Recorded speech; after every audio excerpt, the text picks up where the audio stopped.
Sebagaimana yang teman-teman semua ketahui, hari ini kami sedang melaksanakan Rapimnas, Rapat Pimpinan Nasional Perhimpunan Advokat Indonesia.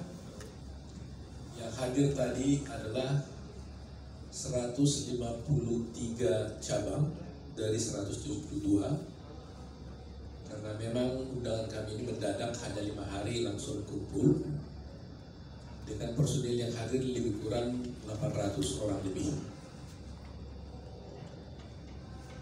Adapun agenda yang kami laksanakan ini adalah memang sehubungan dengan adanya perkembangan organisasi yang akhir-akhir ini, seperti Ibu ketahui bersama, sedikit banyak gangguan terhadap pradi. Ada 2 hal yang paling utama sebenarnya di samping beberapa agenda yang ada. Pertama, isu mengenai keabsahan pradi. Bahwa sebagaimana kita ketahui bersama, sejak tahun 2015, sejak terjadinya perpecahan pradi di Makassar, kita sudah mendaftarkan kepengurusan kita kepada Menteri Hukum dan HAM. Tetapi Kementerian Hukum dan HAM freeze, tiga-tiganya tidak didaftarkan, dengan maksud mungkin kami supaya berdamai dulu, atau tidak tentu bisa melakukan tindakan hukum atau gugatan hukum. Semuanya itu sudah kami penuhi, dan kemudian setelah itu kita berperkara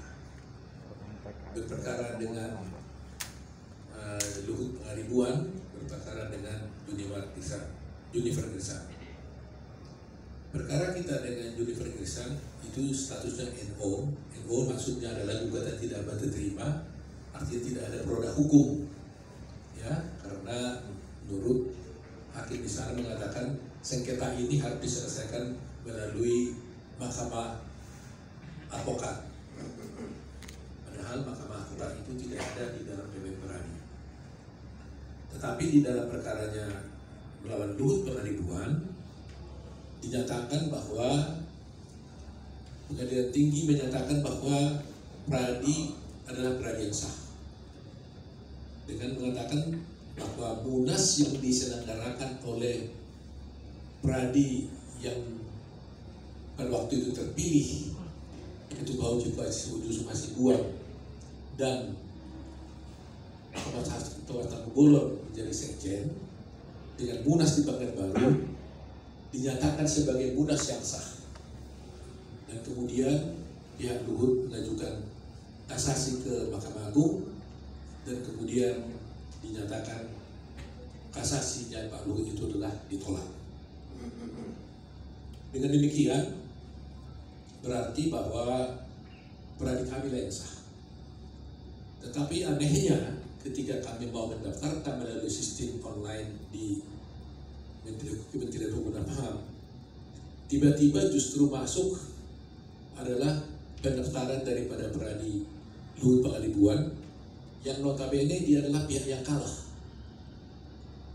Ya, tanggal 26 dia masukkan, kita sudah masukkan juga pada persamaan, tidak diterima. 27 kita masukkan, nggak diterima. 28 Luhut punya diterima, kita punya nggak diterima lagi, padahal dia pihak yang kalah. Sehingga adalah menjadi keheranan kami, bagaimana bisa orang yang kalah mengajukan permohonan ke Menteri Hukum dan HAM, dan bagaimana Menteri Hukum dan HAM mengabulkan permohonan yang kalah. Padahal kita tahu Menteri Hukum dan HAM ini kan menteri yang betul-betul konsekuen dalam hukum, taat hukum, sehingga kami nggak yakin, karena ini kan di bawah Direktur Jenderal, kan Dirjen. Karena itu kami waktu itu menghimbau melalui media agar menteri turun tangan langsung, siapa tahu ada kekeliruan. Jadi kami selalu berprasangka baik, mungkin ada kekeliruan di sini, karena pengalaman kami melihat menteri kita ini adalah contoh-contoh partai yang berperkara itu sampai menang itu didaftar. Contoh mungkin kasusnya Partai Gelora ya, Partai Gelora dan berkarya. Dia menang, dia didaftar. Jogjanya juga pastilah, kalau kami sudah menang, ya itu didaftar gitu. Tapi beruntung mungkin karena mendengar berita-berita di media langsung Dirjen AHU akhirnya juga men-take down berita pendaftaran nyalu tersebut, sehingga kalau kita lihat di website itu tidak ada lagi. Tetapi tentunya persoalannya adalah belum selesai, karena bagaimanapun kami tetap menginginkan agar kami yang menang itu harus didaftar sebagai yang sah. Dan itulah persoalan yang sedang kami tunggu dan sedang kami perjuangkan, dan kami sudah mengajukan keberatan kepada Menteri Hukum dan HAM agar segera itu dapat diperbaiki, ya, karena kami yakin dan percaya kalau Menteri biasanya itu konsekuen biasanya dia taat hukum, dan mudah-mudahan juga ini hanya kegeluran teknis. Itu harapan kami tentunya ya, walaupun kami merasa aneh, tapi saya berprasangka baik saja bahwa mudah-mudahan ini kesalahan teknis sehingga dapat diperbaiki kembali. Sehingga jalan inilah merupakan cara untuk mengakhiri sengketa dengan pihak-pihak yang lain.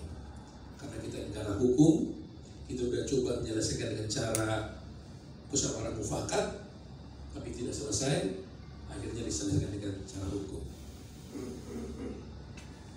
Itu isu pertama tadi yang kita bicarakan di Munas.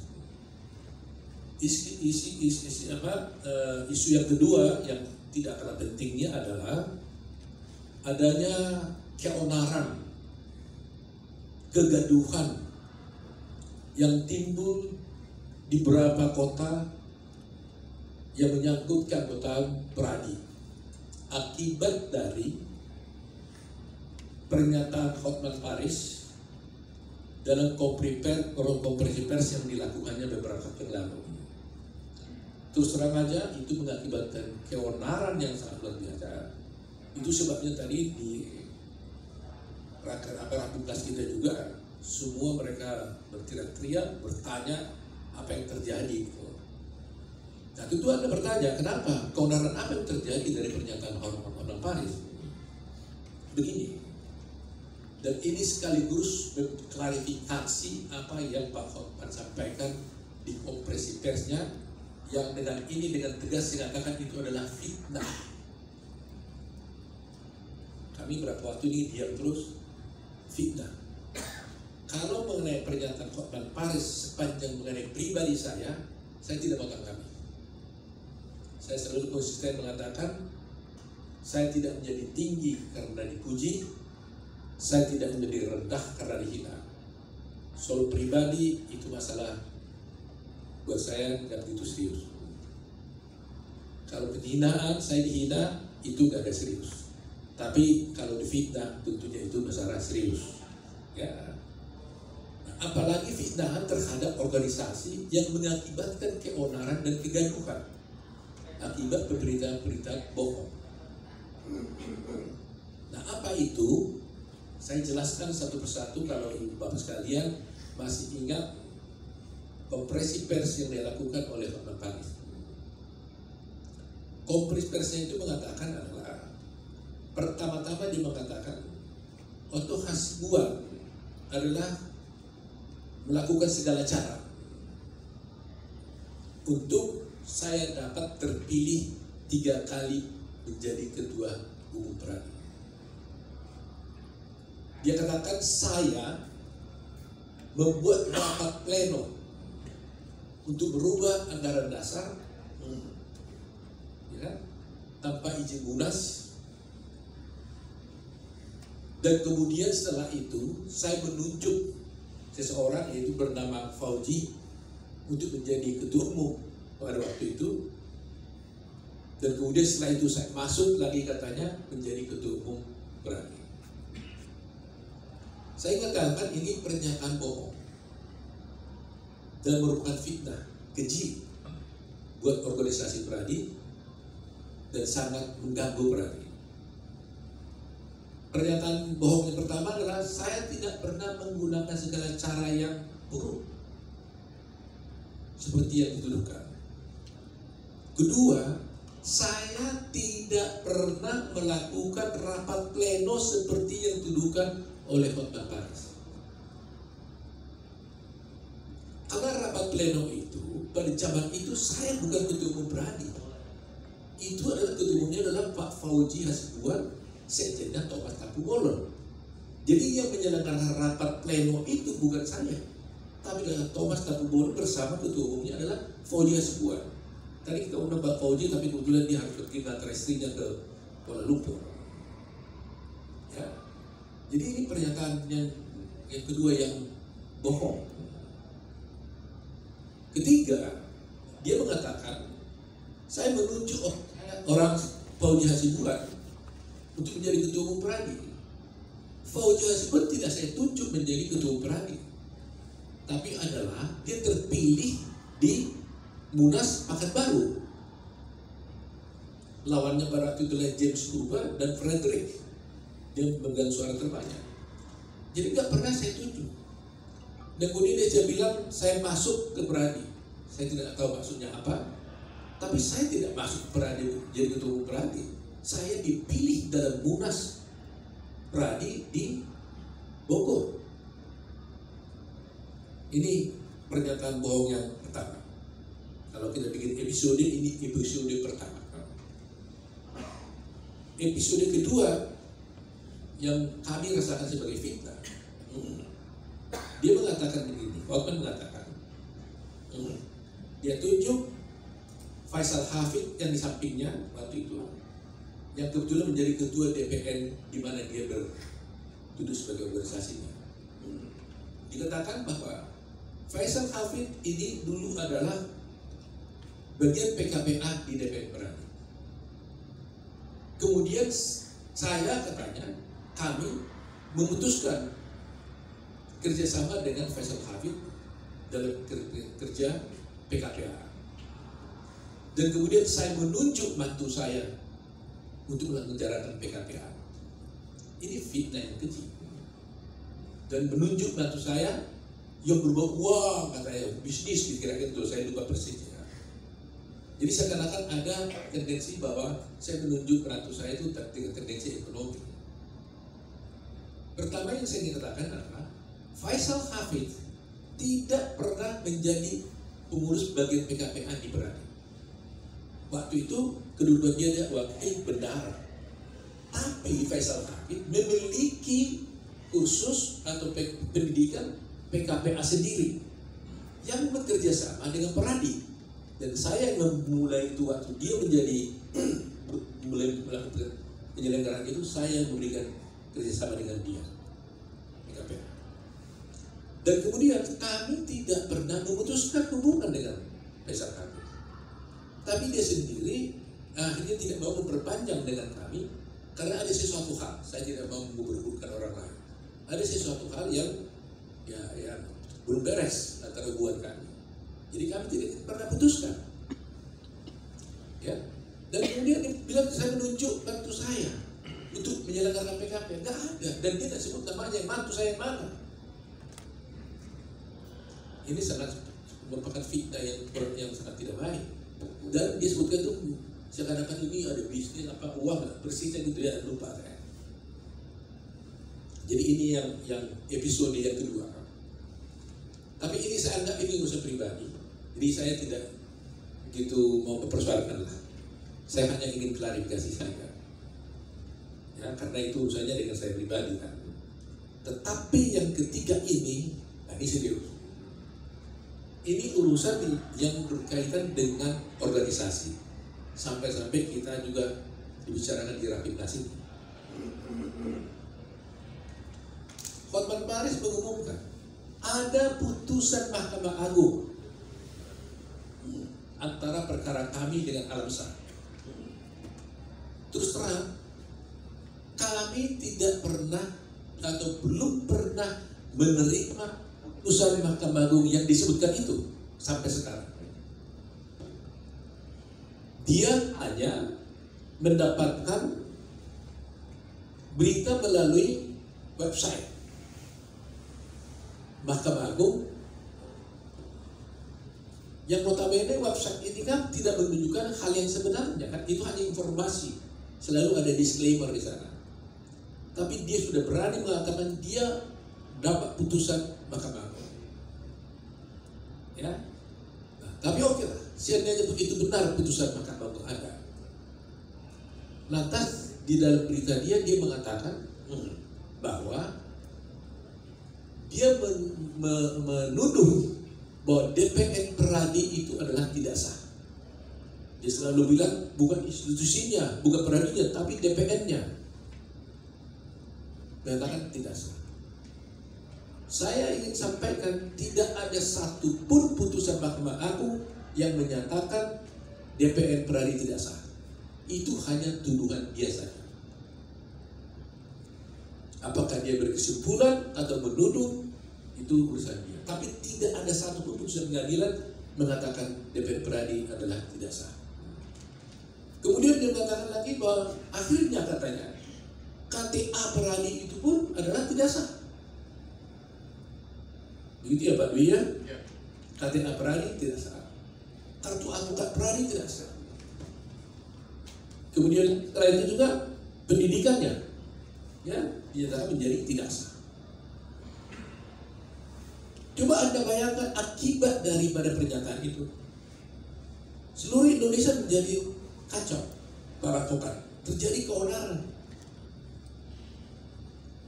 Para advokat itu bertanya kepada kita terus, jauh-jauh dikerumuni mereka.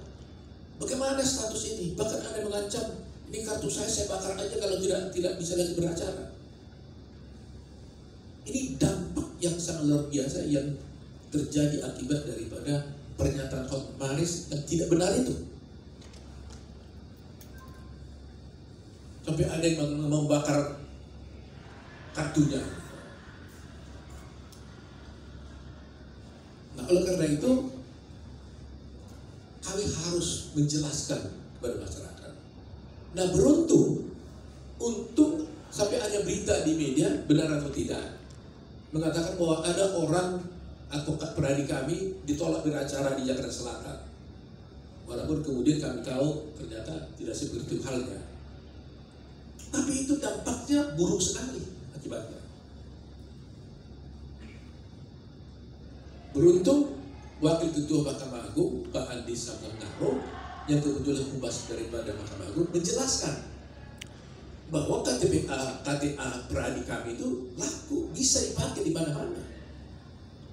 Bahkan kami juga baru melakukan pelantikan advokat baru di Pontianak berapa minggu yang lalu setelah pernyataan Hotman Paris. Tapi akhirnya calon-calon advokat ataupun advokat baru atau advokat yang calon advokat yang sudah lulus ujian tapi belum dilantik menjadi resah. Jadi terjadi kekacauan, terjadi keonaran di mana-mana. Tidak, Anda dengar sendiri bahwa Sultan waktu itu saya berada di Amerika. Jadi saya kurang mengerti apa persoalan, dan waktu saya di Amerika, tiba-tiba saya mendengar di berita bahwa Hotman Paris dilaporkan di mana-mana. Dan saya tanya kenapa dilaporin, spontan aja mereka banyak sekali laporin gitu. Dan buktinya juga Hotman Paris juga ada seorang Hana, siapa namanya? Hana Pertiwi. Yang notabene dia ini adalah menurut catatan di Peradi adalah bekerja di kantornya Hotman Paris. Dia menggugat Peradi dengan alasan tadi itu mengatakan saya ini tidak sah karena KTA ini tidak sah. Jadi terwujud di sana. Kita tidak takut dengan gugatan ini, tetapi pernyataan dia itu karena digunakannya melalui konferensi pers yang sedemikian rupa, itu mengakibatkan keonaran di masyarakat, ya, keonaran, ribut di mana-mana, semua bikin statement macam-macam. Ada yang datang mengatakan bagaimana, apa perlu dikeluarkan uang, kembalikan uang kami atau tidak, gitu. Tetapi setelah saya jelaskan pada mereka, mereka mulai paham, tidak tergoyahkan kepercayaan mereka terhadap Peradi. Tetapi keonaran ini kan masih terus-menerus karena tidak semua kami bisa jangkau. akibat daripada pernyataan Hotman ini. Dan ini menurut kami adalah fitnah keji. Ya, dan ada hasutan di sana juga. Dia mengatakan supaya orang-orang yang meragukannya masuklah ke DPN, ke organisasi mereka. Ini hasutan.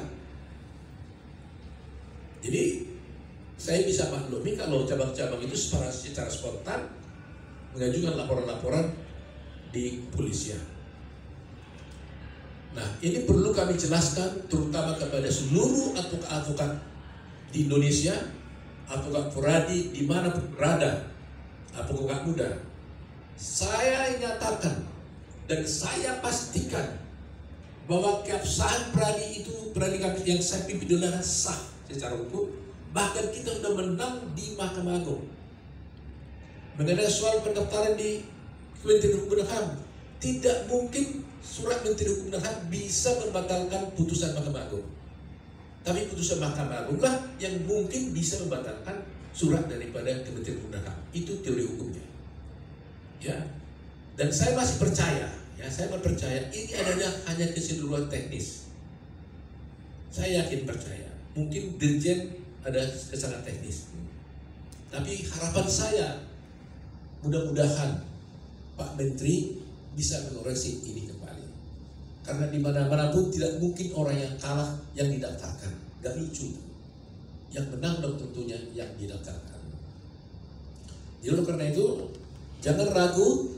Saya pastikan keabsahan kita semuanya, baik kepengurusan kita maupun mengenai soal KTA maupun mengenai soal pendidikan profesi kita, saya jamin itu kita punya adalah yang paling sah. Ya, apalagi saya ingin sampaikan, nanti saya sampaikan di sini, saya baru mendapat undangan dari pemerintah Rusia. Surat dikirimkan oleh Departemen Kehakiman Rusia, dikirim melalui Kementerian Luar Negeri Indonesia. Kementerian Luar Negeri Indonesia mengirimkan surat kepada saya menyampaikan surat tersebut dari Rusia yang ditujukan kepada saya sebagai Ketua Umum Pradi. Saya diundang untuk mengikuti legal forum di St. Petersburg di Rusia. Dan saya lihat di situ daftarnya yang diundang itu hanya 4 orang, ada 6 kali ya, tapi yang saya ingat 4. Yaitu saya sebagai Ketua Umum Pradi. Dan ini disampaikan melalui Kementerian Luar Negeri, nanti saya sampaikan undangannya. Kemudian Ketua MK Bapak Anwar juga diundang, Ketua Mahkamah Agung juga diundang, Menteri Hukum dan HAM juga diundang, dan saya sebagai Ketua Umum Pradi juga diundang. Jadi artinya pemerintah kita juga mengakui keberadaan saya. Ya. Pemerintah apalagi di luar negeri udah pasti. Saya juga diundang oleh International Bar Association nanti di Miami pada bulan Oktober, mengikuti konferensi sana, mewakili Indonesia sebagai Ketua Umum Pradi. Karena kita akan munas di sana, kita punya hak suara ada 10 di sana. Dan tidak ada yang diundang selain kita. Jadi itu firm saya katakan bahwa kita punya ini adalah sah. Boleh ada tanya di luar negeri. Dan sampai sekarang juga anak-anak orang advokat yang mau sekolah, mau dapat kerja keluar, itu pasti minta rekomendasi dari saya. Namanya Certificate Good Standing. Tanpa ini dia tidak bisa kerja di Singapura atau di Amerika. Termasuk anaknya Hotman Paris juga meminta rekomendasi ke saya. Jadi kurang 3 bulan yang lalu sebelum kejadian ini. Felicia minta tolong pada saya, Hotman Paris bertelepon pada saya. Dan saya keluarkan sertifikat good standing kepada Felicia untuk bekerja di luar negeri. Kalau dia katakan saya punya tidak sah, berarti rekomendasi saya tidak sah kepada anaknya. Kalau tidak sah dia masuk kerja, berarti dia tidak sah bekerja di sana. Kira-kira begitu logika gampangnya gitu. Jadi nggak konsisten dia. Tapi ini fakta yang harus saya sebutkan gitu. Jadi Hotman Paris sendiri minta rekomendasi ke saya, ya, untuk putrinya bernama Felicia. Certificate good standing itu rekomendasi. Dan hampir semua advokat-advokat muda di situ yang mau sekolah, mau kerja di luar negeri, sampai detik ini minta sertifikat good standing dari pradi kita.